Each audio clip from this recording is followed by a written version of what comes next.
Hello viewers, আসসালামু আলাইকুম। Welcome back to my channel. সবাই কেমন আছেন? আশা করি সবাই অনেক ভালো আছেন। সবাইকে ঈদের অসংখ্য শুভেচ্ছা জানিয়ে আজকের ভিডিওটি শুরু করছি। ঈদ মুবারক। এটা হচ্ছে ঈদের দিনের ভিডিও। আর এখানে সকালবেলা আমি নুনের পিঠা এবং গুড়ের সন্দেশ গরম করে নিয়েছি আর সবার জন্য চা করলাম। তো সবাই কেমন আছেন আর ঈদের দিনটা সবার কেমন কাটছে অবশ্যই কমেন্ট বক্সে জানাবেন। তো আমি তো আগের ভিডিওতে আপনাদের দেখিয়েছিলাম যে ঈদের জন্য আমি কি বানিয়েছি। তো এখানে কিছু পোলাও রান্না করছিলাম ঈদের দিনের জন্য। আর যারা যারা আমার ভিডিওটি দেখছেন প্লিজ একটা লাইক করে দিবেন ভিডিওটিতে। তো এখানে সকালবেলা পোলাও আমি রান্না করেছিলাম দেশি মোরগ দিয়ে, আর অল্প স্বল্প আপনাদের সাথে শেয়ারও করছি। আর বাইরে অনেক বৃষ্টি হচ্ছিল। তারপরেই তো সেমাই তৈরি করেছি ঈদের দিনের জন্য। তো পিঠা দিয়ে সেমাই খাবেন, যার ইচ্ছা যেভাবে সেভাবে খাবেন। তো এখানে আমি আমার বড় ভাসুর এসেছিলেন, ওনাকে আর জানার আব্বুকে সেমাই দিচ্ছিলাম। তারপরে আমরা চলে গেলাম আমাদের বড় ভাসুরের বাসায়। তো এখানে প্রতিবারই কুরবানি হয়, তো এবারও তার বিপরীত নয়। এখানে বাসার উঠানটা অনেক বড়। আর এই তো চলে এসেছি। আর আমাদের কুরবানির গরু তো আগের ভিডিওতে আপনারা দেখেছেন। তো এখন ভাবলাম যে দুইটা আপনাদের সাথে শেয়ার করি। তো গরুগুলো সারা রাত পানির মধ্যে ছিল। ড্রেন সিলেটে এমন এক সমস্যা হয়েছে, ড্রেনের পানি জমা হয়ে সবার বাসার নিচতলা পানির নিচে ডুবে থাকে একটু বৃষ্টি হলেই। তো এখানে প্রথমে একটা গরু দেখিয়েছিলাম আর এইটা হচ্ছে আরেকটা গরু। দুইটাই সারা রাত পানির নিচে ছিল, ওদের পেট পর্যন্ত পানি ছিল। খুবই দুঃখ লাগছিল দুইটাকে দেখে। তো আবার আজকে আবার তাদের কুরবানিও হবে, আবার তারা আবার পানির নিচেও ছিল। এখানে আমি বাসাটা একটু আপনাদের সাথে শেয়ার করলাম ভিডিওতে। এখানে আরেকজনের গরু কাটা হচ্ছিল, কাটা প্রায় শেষ, তারপরে আমাদের গরু কাটা হবে। তো যারা ওর আব্বুর করে বসে আছে। আর এখানে আমার ভাসুরের মেয়ে এবং ছেলে। তো এই তো দেখতে পাচ্ছেন প্রথমেই একটা গরু ফেলে দেওয়া হয়েছে গরু কোরবানির জন্য। আমি আসলে আপনাদের সাথে জাস্ট এতটুকুই শেয়ার করলাম। গরু জবাই আমি দেখতে পাই না, আমার ভয় লাগে। তো অল্প স্বল্প যারা আব্বু ভিডিও করেছেন আপনাদের সাথে শেয়ার করছে। তো আমাদের এই কুরবানি ঈদে তো গরু কুরবানি, ছাগল কুরবানি যে যা পারে তাই করে থাকে। তো এখানে আরেকটা গরু ফেলে দেওয়া হয়েছে, এটা এখন জবাই করা হবে। তো যতটুকু পেরেছি আপনাদের সাথে শেয়ার করা ততটুকুই করেছি। এখানে আমার বড় চাল আর আমার শাশুড়ি পেঁয়াজ কাটছিলেন, আর আমার মেজো চাল চা করছিলেন সবার জন্য। তো এই তো একটা গরুর মাংস অলরেডি একটুখানি নিয়ে এসেছেন ঘরে রান্না করার জন্য। আর অন্যদিকে দেখতে পাচ্ছেন আমার সোনামণি বসে বসে শুয়ে শুয়ে মোবাইল দেখছেন। তো আমার মেয়েটা এত লক্ষ্মী, একটু ডিস্টার্ব করেনি ঈদের দিন আমাকে। আর এটা হচ্ছে আমার বড় ভাসুরের ছেলে, সেও খুব ভালো। তো দুইজন মিলে মোবাইল দেখছিলেন, পণ্ডিত মশাই দুইজন। তো এখানে আমার বড় ভাসুর গরুর মাংসগুলোকে দেখছিলেন কত কেজি হয়েছে মাংস। আর অন্যদিকে এইদিকে বড় একটি গামলার মধ্যে আমার শাশুড়ি এবং আমার জায়েরা মাংস ধুয়ে ধুয়ে গামলার মধ্যে রাখছিলেন। তো এখানে সব মাংস একসাথে মিক্স করে তারপরে হাঁড়িতে বেটে নেবেন, কারণ অনেক মাংস রান্না করা হচ্ছিল। তাই প্রথমে আগে মশলাগুলো দিয়ে মাখিয়ে তারপরে ভাগ ভাগ করে দুইটি পাতিলে নেবেন। এই তো দেখতে পাচ্ছেন দুইটা বড় বড় পাতিলে নিয়েছেন, এখানে ভিডিওতে বোঝা যাচ্ছে না। তারপরে এই তো তেল দেওয়ার কথা ভুলে গিয়েছিলেন, আমি তেল দিয়ে দিচ্ছি। তো সবাই হাতে হাতে সবকিছু করে ফেলা হয়েছিল আর তাড়াতাড়ি হয়ে গেছিল, কিন্তু কুরবানিটা দিতে একটু দেরি হয়েছে, কারণ ওই সারাদিন বৃষ্টি ছিল আর পানি জমা ছিল। যখন পানিটা কমে গিয়েছিল তখন এই কুরবানিটা দেওয়া হয়, তাই একটু লেট হয়ে গিয়েছিল। আর আমাদের দুপুরে খাওয়া খেতে খেতে প্রায় 6টা বেজে গিয়েছিল। তো এখানে দেখতে পাচ্ছেন আমার ভাসুরের ছেলে চুপচাপ বসে আছে আর আমার মেয়েটা দুষ্টামি করছিল। এখানে একটা গরুর মাংস চলে এসেছে। বড় ভাইয়া এখানে মাপজোক করছিলেন। আর এখানে যে গরুর যে বট ছিল, আমরা বড় বলি আর শুদ্ধ ভাষায় বট বলে। তো গরুর যে ভুঁড়ি ছিল, ভুঁড়িটা ক্লিন করছিল একটা লোক। আর লোকের হাসিটা দেখুন, কোনো বিরক্ত আসছিল না। তো এভাবে ক্লিন করানো হয় প্রত্যেকবার। তো যারার বাবা এবং যারার চাচারা মিলে 4 জন, তারা 4 ভাই একসাথেই কুরবানি দেন প্রতিবার। আর এই বাসাটার সামনের উঠানটা অনেক বড়, যার কারণে এই বাসায়, আমার বড় ভাসুরের বাসায় এই কুরবানিটা দেওয়া হয়। তো সবাই এখানে চলে আসি আর যার যার মাংস নিয়ে যার যার বাসায় চলে যায়।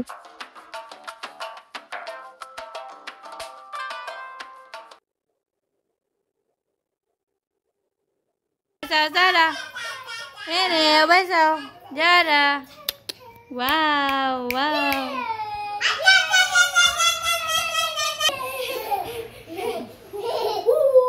Beso, beso, beso. Tukut. Ja. Mana bo? Nasa, nasa. Hey, hey, hey, hey, hey. Nasa. Ah. Yes.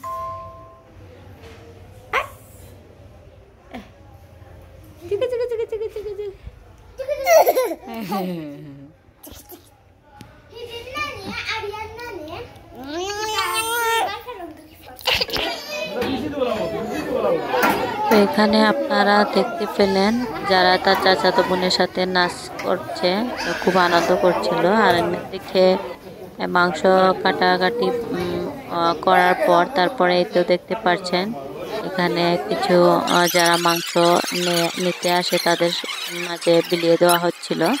সত্যি কথা বলতে আমাদের যারা দাদা বাড়িতে পানি উঠে যাওয়ায়, বন্যা হয়ে যাওয়ায় ওখানে আর মাংস নিয়ে যাওয়া পসিবল হয়নি। তাই বাসার মধ্যেই যারা যারা আছে মাংস নেওয়ার জন্য আসে তাদের মধ্যে মাংসগুলো দেওয়া হচ্ছিল। আর আমি যারা ঘুমেছিল তাই ও উঠে গিয়েছিল, তারপর ওকে নিয়ে আসলাম। তো ভাবলাম ও দেখুক এসব। No.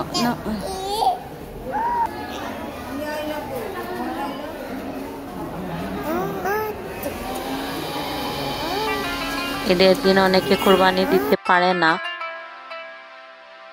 অনেকে আবার মাংসও পায় না।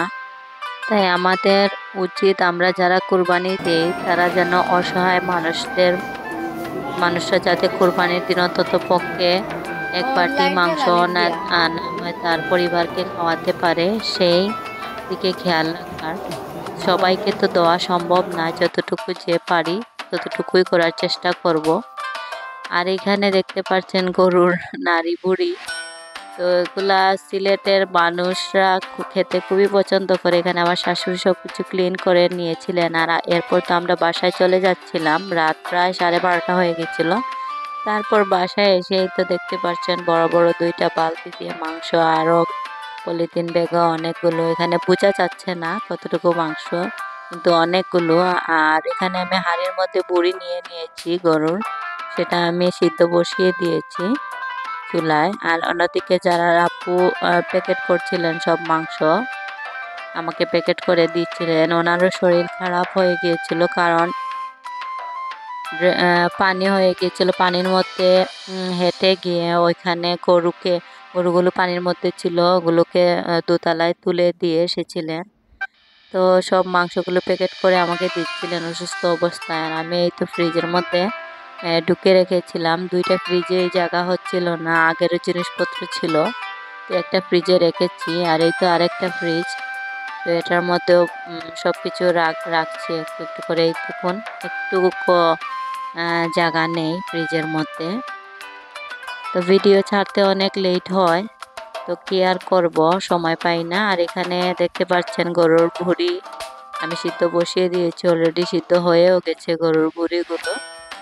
তো এইভাবে সারা রাত পানির মধ্যে রেখে দিয়েছিলাম। আর এটা হচ্ছে সকালবেলা, ঈদের পরের দিন সকালবেলা। এখানে আমার মেয়ে, আমি নুনের পিঠা আর গরুর মাংস গরম করে নিয়ে এসেছিলাম।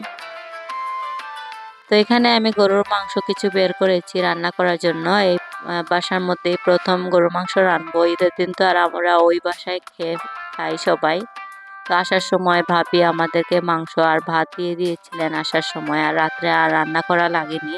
আর এখানে যারা আপু আমাকে মাংসগুলো ছোট ছোট করে কেটে দিচ্ছিলেন। আর এখানে আমার মশলাপাতি সবগুলো রেডি। তো এখন আমি আপনাদের সাথে শেয়ার করব কিভাবে আমি মাংস বসাই, গরুর মাংস। আর যারা আমার আগের ভিডিও দেখেছেন তারা অবশ্যই দেখেছেন আমি কিভাবে মাংস হাতে মেখে বসাই গরুর মাংসগুলো। এখানে দারচিনি, এলাচ, তেজপাতা সব কিছু দিয়ে দিয়েছি। আর এখানে দিয়ে দিয়েছি পেঁয়াজ কুচি।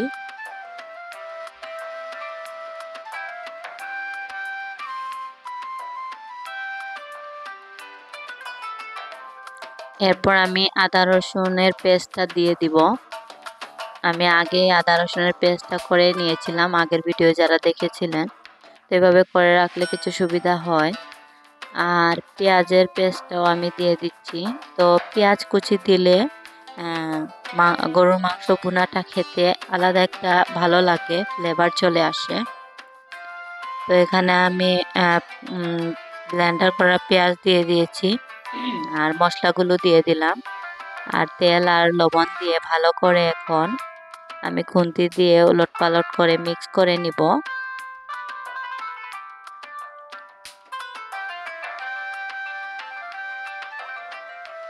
আমার রান্না বান্নাগুলো যদি আপনাদের ভালো লাগে আর আমার ভিডিওগুলো যদি আপনাদের ভালো লাগে, অবশ্যই আপনারা আমার চ্যানেলটিকে সাবস্ক্রাইব করে পাশে থাকা বেল আইকনটিতে ক্লিক করে দিবেন। এই তো ঢাকনা দিয়ে ঢেকে দিয়েছি। আর এখন আস্তে আস্তে চুলার মধ্যে ফুল বাড়িয়ে দিলাম চুলাটা। তো এই তো দেখতে পাচ্ছেন মাংসটার পানি ছেড়ে দিয়েছে। আর এই গরুর মাংস সিদ্ধ হতে অনেক সময় লাগে। তো যখন পানি ছেড়ে দিবে তখন যদি অল্প আছে ভালো করে নেন তাহলে মাংসটা খেতেও ভালো লাগে আর নিচে পুড়ে যায় না। এখানে গরুর পোরটা আমি কাটিয়ে নিয়েছিলাম আরেকজনের হাতে। আর এখানে এখন আমি গরুর বুড়িটাও রান্না করব। তো গরুর বুড়ি রান্না করার জন্য কিছু পেঁয়াজ কেটে দিয়েছিলেন যারা আপু। আর এখানে তো আর আমার আদা রসুনের পেস্ট আছে, পেঁয়াজের পেস্টটাও আছে, আমি আগে করে রেখেছিলাম। তো প্রথমে আদা রসুনের পেস্টটা দিয়ে দিলাম তেলের মধ্যে।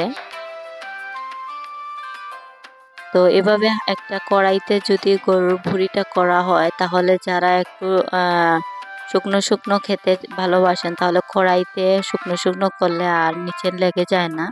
তো এখানে আমি পেঁয়াজ কুচি দিয়ে দিলাম আর ব্লান্ড করা পেঁয়াজও দিয়ে দিয়েছি।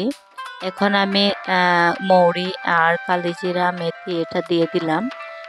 এগুলা দিলে একটা ফ্লেভার আসে। আর এখানে আমি মশলা দিয়ে দিয়েছি আর কিছু গরুর মাংসের মশলাও দিলাম। এখানে আমি হলুদ, মরিচ, ধনিয়া গুঁড়া, পাঁচফোড়ন এসবই দিয়েছি। তারপরে একটু অল্প পানি দিলাম আর দারচিনি দিয়ে ভালো করে নেড়ে চেড়ে দিচ্ছি। আর যখন মশলাটা বলক চলে আসবে তখনই আমি গরুর বটটা দিয়ে দিব। তো গরুর বটটা দিয়ে প্রথমে ভালো করে কষিয়ে নিব। তো এখানে তেজপাতা দিয়েছি আর লং দিয়েছি। তো একটু কষানো হয়ে গেছে, তারপর আমি পানি দিয়ে গরুর বুড়িটা একটু সিদ্ধ করে নিব ভালো করে। আর এই তো আমার গরুর বুড়িটা রান্না হয়ে গিয়েছে। আর আজকের ভিডিও এই পর্যন্ত। ভিডিওটি ভালো লাগলে অবশ্যই লাইক করবেন, শেয়ার করবেন এবং সাবস্ক্রাইব করবেন আমার চ্যানেলটিকে। আর পরবর্তী ভিডিও দেখার জন্য সবাই কাছে অনুরোধ, সবাই ভালো থাকবেন, সুস্থ থাকবেন। আসসালামু আলাইকুম।